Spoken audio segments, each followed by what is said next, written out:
Hi guys, welcome back to my YouTube channel.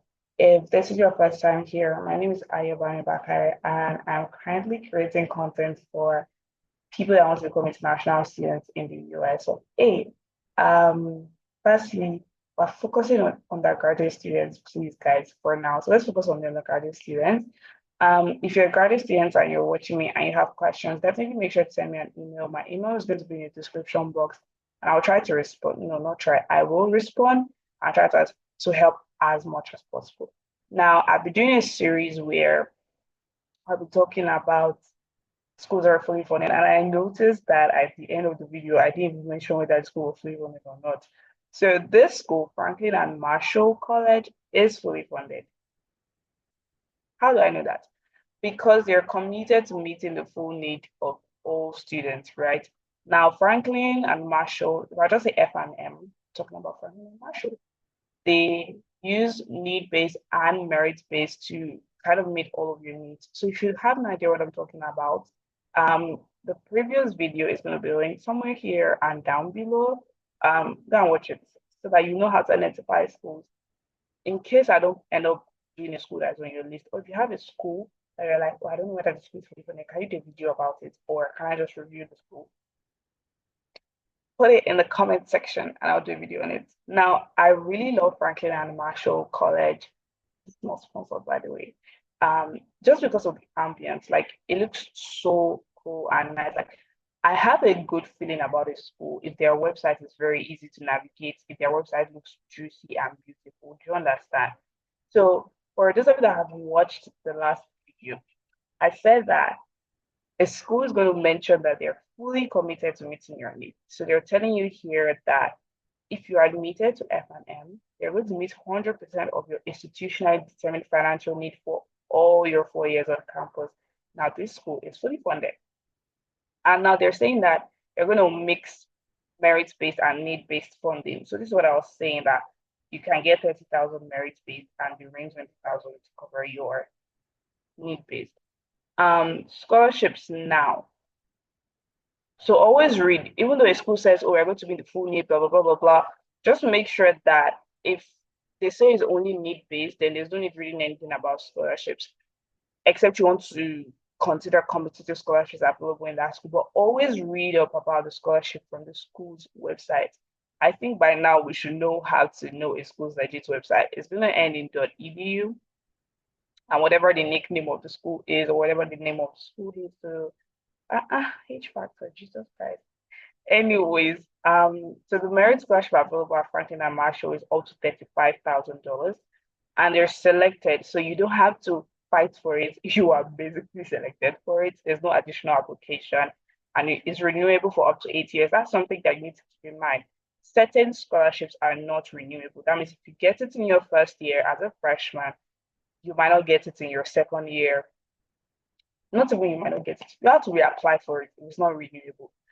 And if I'm an admissions officer, I'm obviously going to consider new students so that they think that our school is good, rather than giving you that you're already inside the school. Once you're inside the school, you still have access to a database of scholarships and other opportunities that significantly reduce your cost as an international student. I think I'm going to do a separate video on, like, once you're inside the school, how you can still significantly reduce your total cost of attendance. If you don't know what total cost of attendance is, just go and watch that last video. It's going to help your life and your ministry. So if they have merit scholarships of up to $35,000, that doesn't mean that they're going to give you a $35,000 scholarship. It just means that that is the max that you can get if you're like straight A's, 4.0 out of 4.0, 1,600 out of 1,600 on your SATs. So that's that. So here's how they determine that you need, aid.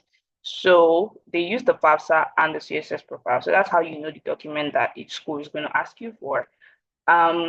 Using the net price calculator and my intuition don't use that as an international student, because the questions there, firstly, most of them do apply to you. Like you can see, these tools are available to US citizens only. Secondly, the information there, you definitely don't have the answers as an international student. All right. So there you go. So we're gonna go here, and even though you've read all of this information, like I always tell my ECG Zoom School students that when you come to school's website, any information you're reading directly is for US citizens. You have to go and still read up about international students. Either they have a separate page, um, or they have a separate tab for you. Just make sure that you are still going the extra mile to read up about information for international students. If you want to join the ECG Zoom School, the waitlist is currently open. I don't know when you're going to see this video, but the waitlist closes, I think, in June. I'll put all of the info, like the correct thing. I'll go back and look at the document. I think it closes in June, and then the actual application to the ECG Zoom School now opens in July. And then I think it closes in August, and then ECG Zoom School starts like middle-ish of August. So it's from August to November. It's completely free, but it's for only 15 students. So I don't know. So much for you guys. The other thing that I wanted to mention is you don't have to fill out the wait list. If you know that you're going to remember, obviously I will come and drop you with that. Registration is open, join. So this is for undergraduate students only. Secondly, if you want to resume school fall 2026, then you should be applying to ECG Zone School. Not that you're coming into the ECG Zone School, you're trying to enter spring 2026. That's not going to work. All right. So these are like the dates that you need to look at. So, and all of that. So you need to submit the CSS profile or the international aid form. The CSS profile is not free to fill out. Now, some schools will give you a fee waiver, some schools don't have.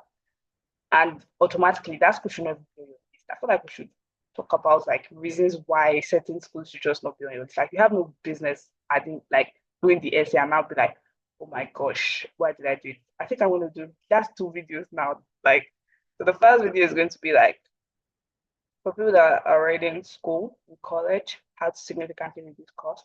And then the other video is going to be like, why exactly is this school only released? I think I'm just going to do a sit down video, we'll see how it goes.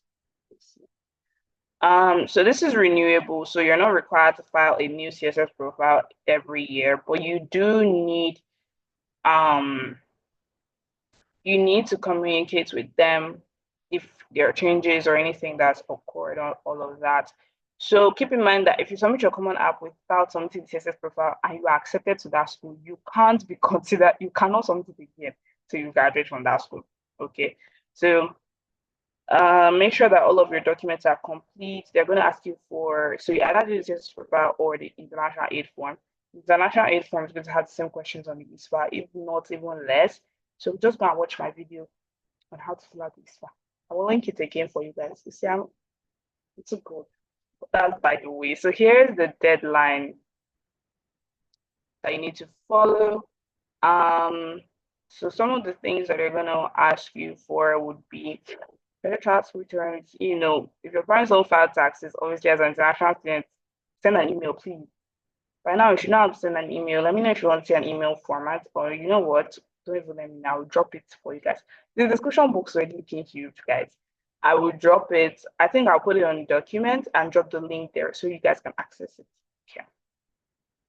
So here's the total cost of attendance for attending Franklin and Marshall, $87,367. So even if you were giving $35,000, which is the max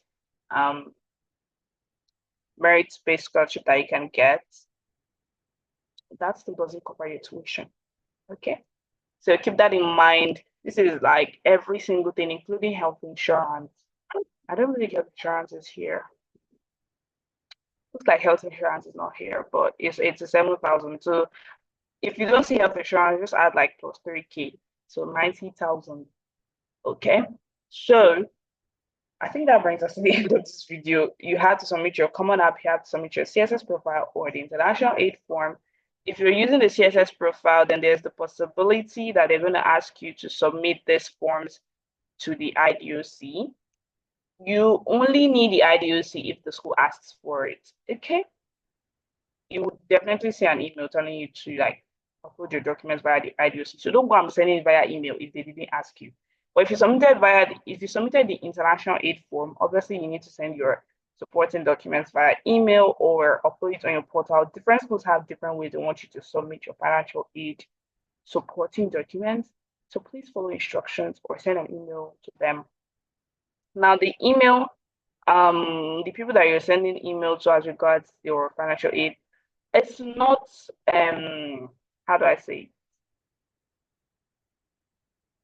Okay. So this email that you're gonna use. So if you're admitted and you qualify for need-based aid, you are going to receive an electronic package alongside your admissions letter.